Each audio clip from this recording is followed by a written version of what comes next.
सरकार गौसे पाक रदी अल्लाह ताला अन्हु मिंबर पर खड़े होकर बयान कर रहे हैं। क्या बयान कर रहे हैं सुने। एक दिन आप हजरत अब्दुल जब्बार को बैठाए अपने बेटे को, वो बयान करते रहे। उसके बाद उतर कर क्या कहा, अब्बा जान आप जो बयान करते हैं उसमें जो रिक्कत तारी होती है वो मेरे बयान में नहीं होती, आप बयान करें। गौसे पाक मिंबर पर खड़े हो गए और सुनो 70,000 का मजमा है। गौसे पाक की तकरीर क्या है, डायरेक्ट शुरू फरमाते गौसे पाक, ऐ लोगों मेरे घर में आज एक बड़ा हादसा हो गया। अपने घर का वाकया बयान कर रहे हैं। मेरे घर में आज एक अजीब हादसा हो गया। अब्दुल जब्बार की माँ यानी अपनी बीवी के बारे में कह रहे हैं, उनके बेटे हजरत अब्दुल जब्बार कहते हैं अब्दुल जब्बार की माँ मेरे लिए दही मट्टी की हांडी में जमा कर रखी हुई थी, एक छीके से लटकाई हुई। गर्मियों के दिन थे, आज मेरी भी ख्वाहिश थी दही खाने की। मैं घर पहुंचा दोपहर के वक्त, दही की हांडी मेरी बीवी ने उठा करके दस्तरखान पर रखा था। मेरे पहुंचने से पहले ही एक बिल्ला आया घर में और पांव से झपटा मारा, वो दही का मटका गिर गया, टूट गया और दही पूरा जमीन पर बह गया। न माँ खा सका न मेरी बीवी खा सकी। इतना बयान करना था कि लोग ठाड़े मारकर रोने लग गए, कपड़े फाड़ने लग गए। लोगों के अंदर जोश हाल से कैफियत बदल गई। मेरे अजीजों, कोई अपने घर का वाकया बयान कर रहा हो कि दही की हांडी फट गई, दही बह गया, इसमें कौन सी ऐसी बात है रोने की?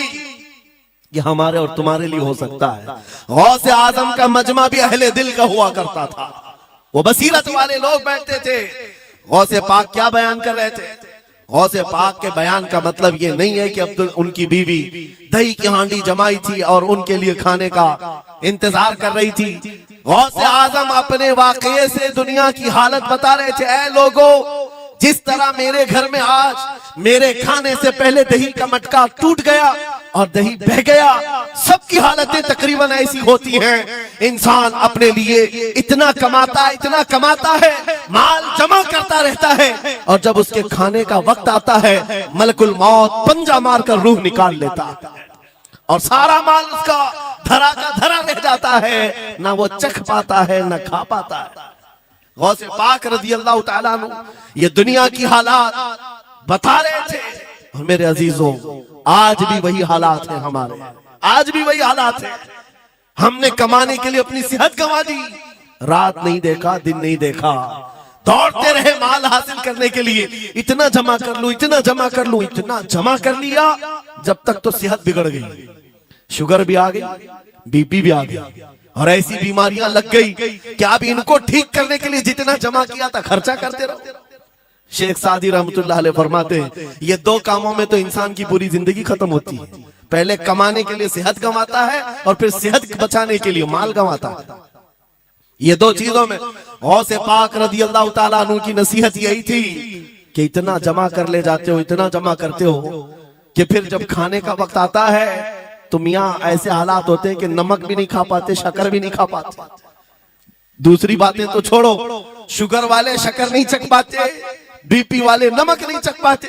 अरे ये बड़ी छोटी चीजें हैं और माल देखो तो करोड़ों का है, अरबों का है, अरबों का माल पड़ा हुआ है, नमक नहीं चख पाते, शक्कर नहीं खा पाते। किसके लिए जमा किया था? और थोड़ी और बड़ी बीमारी हो गई तो पानी भी नहीं पी पाते, डायलिसिस चल रहा है, किडनी खराब है। कितने ऐसे लोग मिलते हैं आज, कितने ऐसे हैं जिन्होंने साफ मुझसे कहा कि डॉक्टर ने पूरा गिन करके कहा है कि पूरे दिन भर में जो है एक ढक्कन से पानी पीना, बोतल का जो ढक्कन होता है उस ढक्कन से बस बूंद बूंद चखते रहना, पानी ही ना पियो, इसलिए कि किडनी काम नहीं करती। ये दुनिया है मेरे अजीजों, हमने अपनी सेहत गंवा दी, पूरी की पूरी सेहत गंवा दी इसको हासिल करने के लिए। इसी को मेरे इमाम अहले सुन्नत फाजिल बरेलवी ने कहा था, शहद दिखाए जहर पिलाए, कातिल डायन शोहर कुछ, इस मुर्दार पे क्या ललचाए, दुनिया देखी भाली। लेकिन समझ में किसी को नहीं आता, उस वक्त समझ में आने लगता है जब जाने का वक्त होता है। जाने के वक्त हालात ऐसे होते हैं, मैं अक्सर अपने टूर में देखता हूँ, उमरा पे जाते हैं, बगदाद पे जाते हैं, खूब आयश से रहते हैं, सबको पता रहता है प्लेन में सिर्फ 30 किलो का अलाउड है, लेकिन मार्केट में जाते हैं तो उनको कुछ खबर नहीं होती, सब खरीद रहे होते हैं, हो जाएगा, खरीद करके लाकर रूम में भर दिए और आज शाम में जाना है तो ठोस रहे हैं इस बैग में उस बैग में, नहीं घुसा। और उसके बाद फिर एयरपोर्ट पहुंचे तो कभी इसको रिक्वेस्ट कभी उसको रिक्वेस्ट, थोड़ा हमारा भी ले लो, थोड़ा हमारा भी ले लो। अरे वहां सबका चीज है, कोई लेने को तैयार नहीं। फिर खरीदा हुआ वहीं छोड़ करके हसरत भरी निगाह से देखते जाते हैं। किसी की खजूर छूटी हुई है, किसी के मुसल्ले छूटे हुए हैं, किसी के कपड़े छूटे हुए हैं। हर बार हम एयरपोर्ट पे देखते हैं, छोड़ करके जा रहे होते हैं, बड़ी हसरत से देखते हैं। मेरे अजीजों, ये कोई लतीफा नहीं, सेम यही हालात जब दुनिया से जा रहा होता है एक इंसान, मरने से पहले उसकी आंखें फटी रह जाती हैं। क्यों कहा गया है मरने के वक्त सबसे पहले उसकी आंखें बंद कर दो? क्योंकि वो अपना माल देख रहा होता है, अपनी औलाद देख रहा होता है, अपना घर बार देख रहा होता है। मैंने इसको बनाया था, इस तरह से कमाया था, इस तरह से इसको पाला था, ये सब देखता रह जाता है। उनमें से किसी चीज को उठा भी नहीं पाता, ले नहीं जा सकता। यहाँ तक कि ऐसी हालत होती है खुद जा भी नहीं पाता, दूसरों के कंधों पर सवार होकर जाना पड़ता है। ये दुनिया की हकीकत। गौसे पाक की तालीमात अगर पढ़ते रह जाओ मेरे अजीजों, तसव्वुफ का एक ऐसा किला है। गौसे पाक की तालीमात काफी है तुम्हें तौबा करने के लिए, दुनिया में दिल लगाने के लिए और उससे दिल हटाने के लिए। गौसे पाक की तालीमात काफी है। आपने फरमाया था दुनिया में ऐसे रहो जैसे कश्ती समंदर में चलती, कश्ती समंदर में चलती है, यानी पूरे भरे हुए मौजों के पानी पर कश्ती चल रही है, लेकिन उसका कुछ बिगड़ता नहीं।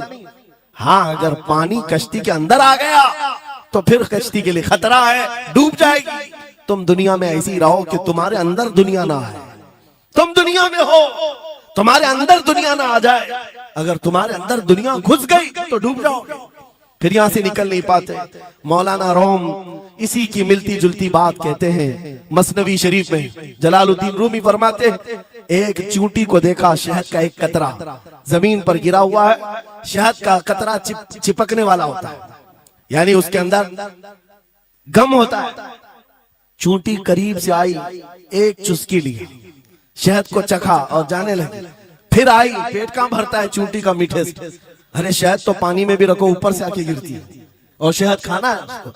और दूसरी तरफ से आई, फिर गई, पेट नहीं भरा, चारों तरफ से उस कतरे को चाट चाट के गई। मौलाना रोम फरमाते फिर चूंटी के दिल में ख्याल आया, मैंने हर तरफ से तो शहद को चक्कर देखा, टेस्ट एक ही है, बीच कतरे में कैसा टेस्ट होगा? कतरे के बीचों बीच शायद अलग टेस्ट होता है।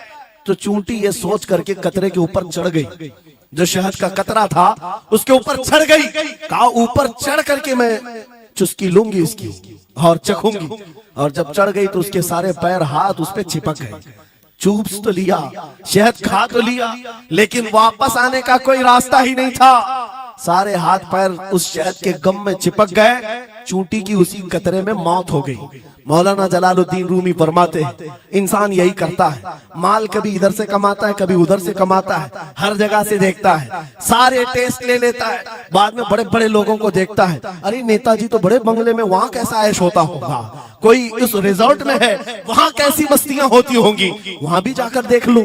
ये वहां भी यहाँ भी करते करते घुस जाता है और दुनिया में ऐसा मसरूफ होता है, उसकी मौत आ जाती है, तौबा की मोहलत नहीं मिल पाती, उसी दुनिया में फंस जाता है। मेरे अजीजों, गौसे आजम की तालीमात ये हैं, दुनिया में ऐसे रहो जैसे कश्ती समंदर में रहती है, तुम्हारे अंदर पानी ना आने पाए, अगर तुम्हारे अंदर आ गया तो डूब जाओगे। इन तालीमात पर अमल करते हुए आज हम हालात देख सकते हैं, जितनी चीजें उन्हें हमें बिगाड़ा है आज, वो दुनिया की मोहब्बत है, वो दुनिया की मोहब्बत है। मेरे आका सल्लल्लाहु अलैहि वसल्लम का एक फरमान मैं सुनाता हूँ, अबू दाऊद शरीफ की हदीस है, वो आज के जमाने में अगर मैं आपके सामने बयान करूं तो ऐसा लगे हमारे लिए ही बयान हुआ है।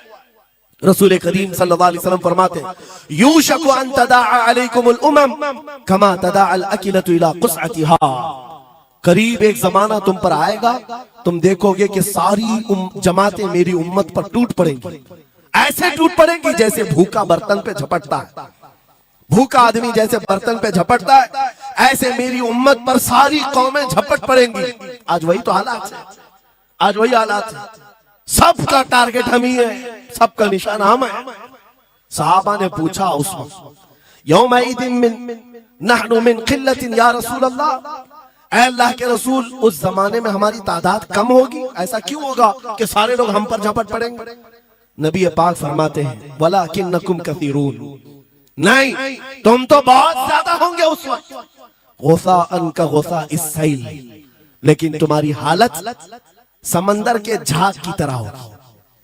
यानी समंदर का कफ झाग जो होता है हवाओं से उड़ जाता है, तुम्हारी हालत ऐसी होगी। तादाद तो बहुत होगी, लेकिन छोटी छोटी चीजों से बिलबिला करके भागने वाले लोग, ये प्यूरिटी नहीं रह जाएगी। फिर सहाबा ने पूछा, या रसूल अल्लाह सल्लल्लाहु अलैहि वसल्लम, ये ऐसी चीज हमारे अंदर क्यों आएगी? मेरे आका फरमाते हैं, वजह दो ही होगी। दो चीजें जब तुम्हारे दिल के अंदर आ जाए तो अल्लाह ताला तुम्हारे दिलों के ऊपर काफिरों का, दुश्मनों का रौब डाल देगा। तुम डरते डरते जीने लग जाओगे, खौफ के आलम में जीने लग जाओगे। वो दो चीजें क्या है? मेरे आका फरमाते हैं, हुब्बुद दुनिया व कराहियतुल मौत। दुनिया से बेइंतहा मोहब्बत करने लगोगे और मौत से भागने लगोगे। मौत से तुम्हें नफरत हो जाएगी, डरने लग जाओगे।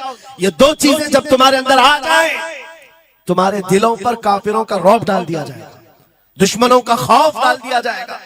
क्या ये दो चीजें आज हमारे अंदर आ गई? है नौजवान, दुनिया में ऐसे मस्त हो गए, हर एक को अपनी मसलहत है। मेरी दुकान कैसे चलेगी, मेरा बिजनेस कैसे चलेगा। मौलाना तो तकरीर करते हैं, ये बोलते हैं इनको कुछ हो गया, हमारे बच्चों का क्या होगा। ये सारी मसलहतों की बातें मैं सुन सुन करके पक गया हूं।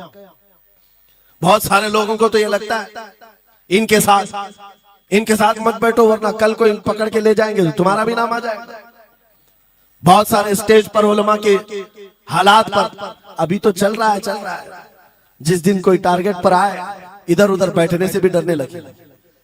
इनके ऊपर इतने केस हैं, बाजू बैठने वालों की भी हालत खराब हो जाएगी, हमारा भी नाम ना आ जाए। मेरे अजीजों, ये सब गीदड़ भपकियां हैं, तुम्हारे ईमान का इम्तिहान है। मैं तो यही कहता हूं, हमारे साथ कोई मामला नहीं। वही बात मैं कहता हूं जो अकबर इलाहाबादी ने कहा था, रकीबों ने रिपोर्ट लिखवाई है जा जा के थाने में कि अकबर नाम लेता है खुदा का इस जमाने में। यही रिपोर्ट लिखवाते हैं जा जा करके। हमारी भी जहां रिपोर्ट लिखी हुई होगी, बात यही होगी कि ये रसूलुल्लाह का नाम लेता है और उनके नाम पर लोगों को बात करता है, यही रिपोर्ट होगी। और इस बारे में हम कभी डरते नहीं। मैं आपको बताऊं, उत्तर प्रदेश में वहां के हालात तो पता है, बिल्डोजर की हुकूमत चलती है। लेकिन मेरे अजीजों, एक मौलाना साहब ने कहा, आपके साथ जलसे में बैठकर मैं लब्बैक लब्बैक के नारे लगा रहा था, दूसरे दिन मुझे थाने बुला लिया और फिर मुझे बहुत ज्यादा मामला हो गए। कहा कि मौलाना तुम ही नारे लगा रहे थे। आप लोग ना डरें इंशाअल्लाह।